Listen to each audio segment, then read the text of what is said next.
Le déplacement est géré premièrement par une barre de pourcentage. Barre de pourcentage qui sera en fonction de l'origine de votre personnage. Si l'on voit la petite aide qui est fournie, l'on peut voir que le pourcentage ne sera pas égal pour un humain standard que pour un semi-homme. Ainsi, en fonction de votre origine, vous renseignez le pourcentage qui est adéquat. Les caractéristiques suivantes, au niveau de la rapidité et du sprint, vont être gérées de manière naturelle par votre personnage en fonction de son modificateur de déplacement.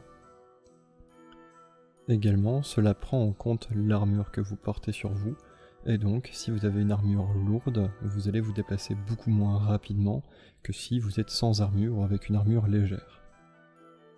Pour exemple, actuellement le personnage n'a aucun point de PR, donc aucune armure.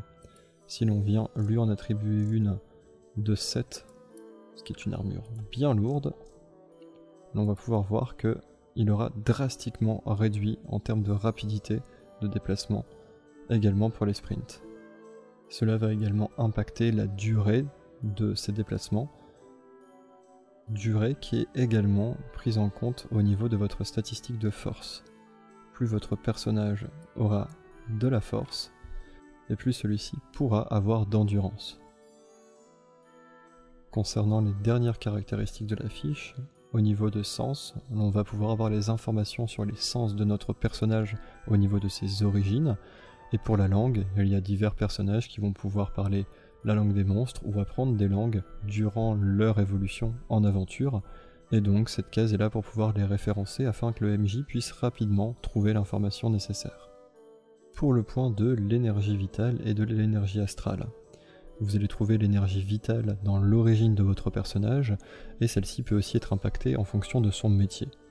Vous allez pouvoir enregistrer la valeur qui va être modifiée en combat lorsque vous perdez de la vie. À l'encontre, la case de droite, elle, référence votre maximum d'énergie vitale. Le principe est le même pour l'énergie astrale. Si vous jouez un mage, un prêtre ou un paladin, vous allez avoir des points de magie astrale à référencer. Concernant les niveaux, ceux-ci sont automatiques. Lorsque vous prendrez de l'expérience, dans la petite case de gauche, vous pourrez voir au fur et à mesure que vous allez atteindre des paliers. Lorsque vous arrivez à 100 d'XP comme il est référencé juste à côté, vous allez donc obtenir votre niveau 2, et automatiquement l'XP à atteindre pour le prochain niveau sera référencé.